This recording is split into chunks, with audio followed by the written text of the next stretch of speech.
بسم اللہ الرحمن الرحیم الصلاۃ والسلام علیکہ یا رسول اللہ وعلی آلکہ و صحابکہ یا حبیب اللہ۔ محترم طلباء اور طالبات، اللہ کا شکر، اللہ کا فضل، اللہ کا احسان کہ تسہیل الصرف ہماری کمپلیٹ ہو چکی ہے۔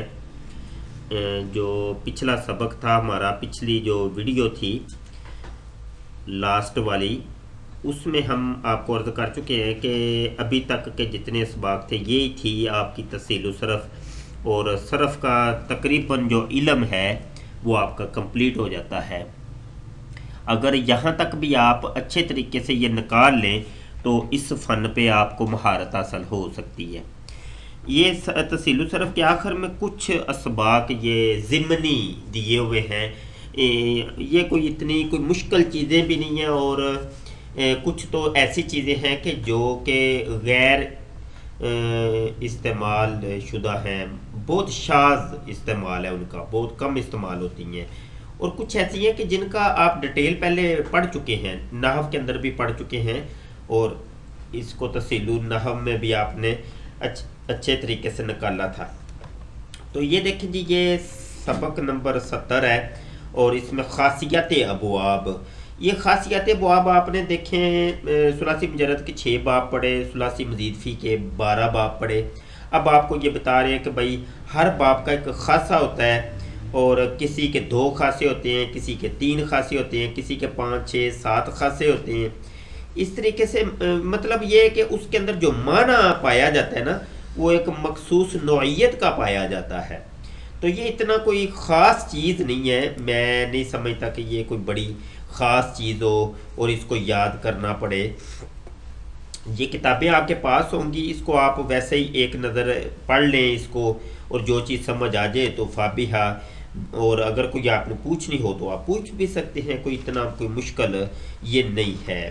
اور بس یہ ہے، یہ تو ہم کئی دفعہ عرض کر چکے ہیں کہ گردان آنی چاہیے، گردانیں آپ کو آنی چاہیے بقایا، ان کے خاصیات یہ وہ یہ چیزیں کوئی اتنی اہمیت کی حامل نہیں۔ آگے بڑھیں، دیکھیں یہ بھی سارے خاصیات چل رہے ہیں یہ بھی خاصیات ہیں، اور یہاں پہ ثلاثی مزید فی کے وہ آپ کے خاصے ہیں۔ یہ آپ کو بتا رہے ہیں کہ باب افعال اور باب تفعیل کے یہ خاصے ہوتے ہیں کہ یہ تعدیہ ہوگا، سلب ہوگا۔ یہ آپ صرف پہلے ہی چیز دیکھ لیں کہ باب افعال اور تفعیل متعدی ہوتا ہے۔ تعدیہ سے مطلب ہوتا ہے متعدی ہونا، مطلب یہ ہوتا ہے کہ جو باب وہاں ثلاثی مجرد کے اندر لازم تھے وہ یہاں پہ آ کر متعدی بن جاتے ہیں۔ جیسے داخلہ یدخلو کا مطلب تھا داخل ہونا، یہ باب داخلہ یدخلو باب ثلاثی مجرد کا ہے، باب ناصرہ ینصرو داخلہ یدخل، لیکن یہ لازم ہے۔ لیکن یہی باب جب ثلاثی مزید فی میں آئے گا تو ہو جائے گا ادخل یدخلو ادخال، اکرم یکرم اکرام۔ تو یہ جو ہے نا ادھر آ کے اس کا ترجمہ ہو جائے گا داخل کرنا، ادخال کا مطلب ہو جائے گا داخل کرنا، اور داخلہ یدخلو داخل ہونا۔ تو بس یہ ایک بات سمجھ میں رکھ لیں کہ یہ جو ہے نا ثلاثی مجرد میں جو باب لازم کے طور پہ استعمال ہوتے تھے وہ باب افعال اور تفعیل میں آ کے وہ متعدی بن جاتے ہیں، تعدیہ۔ بقایا یہ سلب مبالغہ اور نسبت مواخذہ اور یہ سارے جو ہے نا اس کو آپ اتخاذ، اس کو آپ بھلے چھوڑ دیں، کوئی اتنا لازم نہیں ہے، ضروری نہیں ہے کہ یاد کریں۔ آگے دیکھیں یہ بھی سارا ہے، اس کو آپ دیکھ لیجئے گا، ایک نظر پڑھ لیجئے گا۔ اور یہ مصدر کے بارے میں ہے، اور اس کا خلاصہ یہ ہے کہ مصدر کا کوئی خاص وزن نہیں ہوتا، یہ انہوں نے بڑا سا لکھا سمائی، اور یہ کہہ رہے ہیں کہ دیکھیں یہ فعال فعال فعال کے وزن پہ مصدر آتے ہیں۔ یہ اتنے آپ کو یہ بتانے کا مقصد یہ ہے کہ مصدر کا کوئی خاص وزن نہیں ہوتا، یہ مخصوص مختلف وزنوں کے اوپر آیا کرتے ہیں۔ اسی طریقے سے کبھی مصدر ہوتا ہے، مصدر میمی ہوتا ہے، اور اس طریقے سے مصدر کے آخر میں گول تا بھی کبھی کبھی آ جاتی ہے۔ تو یہ بہرحال آپ جب عربی کتب پڑھیں گے کثیر الاستعمال جو چیزیں ہوں گی وہ آپ کو خود آٹومیٹکلی آ جائیں گی۔ یہ آپ میری بات توجہ میں رکھ لیں، انشاءاللہ کبھی یاد آئے گی آپ کو، جب عربی کتابیں پڑھیں گے اس وقت آپ کو انشاءاللہ پتہ چلتا رہے گا کوئی اتنا یہ ضروری نہیں ہے یہ چیزیں، اور چونکہ یہ بوجھ اپنے سر پہ جتنا بھی ڈال لیں وہ کم ہی ہے۔ تو یہ جی مصدر میمی کا وہ جو میں نے عرض کیا تھا کہ میم سے شروع ہوتا ہے، ٹھیک ہے، مفعول کے وزن پہ یہ آتا ہے عمومی طور پہ، ٹھیک ہے، اور اس طریقے سے یہ جیسے موصبن ہے، موعدن ہے، ٹھیک ہے۔ اچھا جی یہ آگے بڑھتے ہیں۔ معرفہ نکرہ آپ پڑھ چکے ہیں، یہ کوئی مشکل نہیں۔ معرفہ کی 7 قسمیں ہوتی ہیں، نکرہ کی 2 قسمیں، یہ لفظ کے چارٹ میں ہم نے آپ کو پڑھایا تھا، اور تحصیل النحو کے پہلے سبق میں یہ پڑھ چکے ہیں آپ بڑی تفصیل سے، یہ کوئی مشکل نہیں۔ یہ ساری چیزیں لازم ہے، متعدی ہے، یہ پڑھ چکے ہیں، اسماء موصولہ وغیرہ۔ یہاں پہ تذکیر و تانیث ہے بھائی، مذکر مؤنث کیسے بنتے ہیں یہ بھی آپ کو پتہ ہی ہے، یہ بھی ہم بڑی تفصیل سے پڑھ چکے ہیں۔ تانیث کی علامت ہوتی ہیں، علامت تانیث، تائے تانیث علی مکسور علی ممدودہ، کچھ مؤنث سمائی ہوتی ہے، یہ پڑھ چکے ہیں آپ۔ آگے بڑھیں، یہ سارا پڑھ چکے ہیں۔ وحدہ جمع یہ بھی پڑھ چکے ہیں الحمدللہ، تحصیل النحو میں ہم الحمدللہ کہ واحد کے آخر میں آنی اور عینی لگا دیں تو تثنیہ بن جاتی ہے، اور اگر جمع بنانی ہے تو اونا اور اینا لگا دیں، یا اگر مؤنث کی جمع ہے تو آتن اور آتن لگا دیں، تو یہ بھی آپ جمع مذکر سالم، جمع مؤنث سالم، یہ سب آپ پڑھ چکے ہیں۔ جمع مکسر کی تو مختصر سی بات ہے بھیا، اس کا بھی بنانے کا کوئی قاعدہ کلیہ نہیں، بالکل کوئی قاعدہ کلیہ نہیں۔ آپ پورے سبق کو پڑھ کے دیکھ لیں، بس وہ ہوائی باتیں نہیں ہوتی وہ والی کی گئی ہیں۔ اور جمع مکسر بس یہی ہے کہ جب آپ زیادہ کثیر الاستعمال الفاظ کو پڑھیں گے تو آپ کو پتہ چل جائے گا، اچھا بھیا یہ والا جمع مکسر ہوتی ہے، تو یہ کوئی مشکل نہیں ہے، وہ عمومی طور پہ پتہ چل جایا کرتا ہے۔ جب عربی عبارت چل رہی ہوتی ہے نا تو اس عبارت کے اندر وہ لفظوں کا وہ سیاق اور سباق ہمیں بتا دیتا ہے کہ یہ کلمہ کیا ہے، ایسی کوئی بات نہیں، تو وہ آپ کو وزن یہ آتے رہیں گے انشاءاللہ عز و جل۔ یہ بھی دیکھ لیں، یہ کہہ رہے ہیں کہ جمع کثرت کے اوزان، یہ اتنے اوزان ہیں بھائی، یہ مختلف، یہ اتنے بتانے کا مقصد یہ ہے کہ یہ بھی شاذ ہیں، مطلب یہ کہ کبھی فعل کے وزن پہ آتا ہے، فعل کے وزن پر، فعال کے وزن پر، فعال کے وزن پر، فعالات کے وزن پہ وغیرہ وغیرہ یہ آتے ہیں۔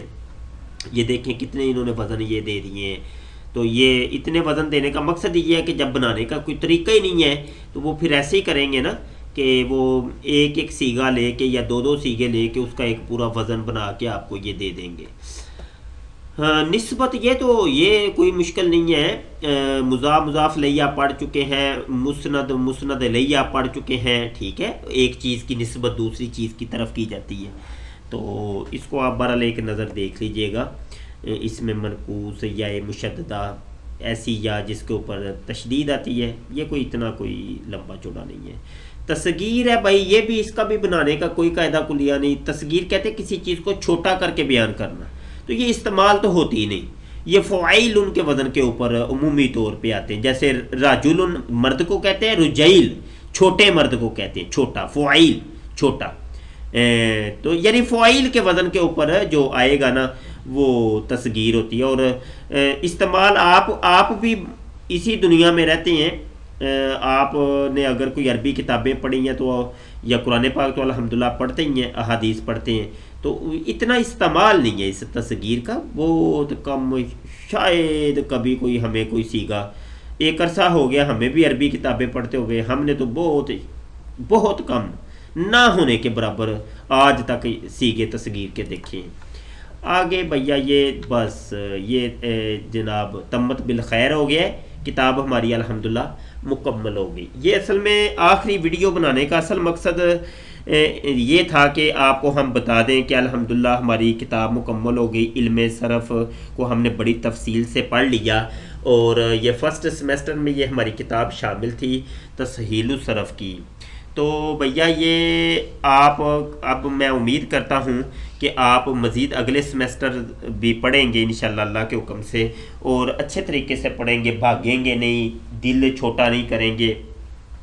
اور ایک بات یہ ذہن میں رکھیے گا، پہلے بھی ہم نے آپ کو کئی دفعہ عرض کیا تھا کہ جب ایک کتاب پڑھ لی جاتی ہے، اگرچہ اس میں کوئی چیز سمجھ نہ آئے، یہ بات میں آپ کو تجربے کی بتا رہا ہوں، اگرچہ ایک لفظ بھی آپ کو اس کتاب میں سے سمجھ نہیں آیا تو بالکل نو ٹینشن بھائی، فکر نہیں لینی،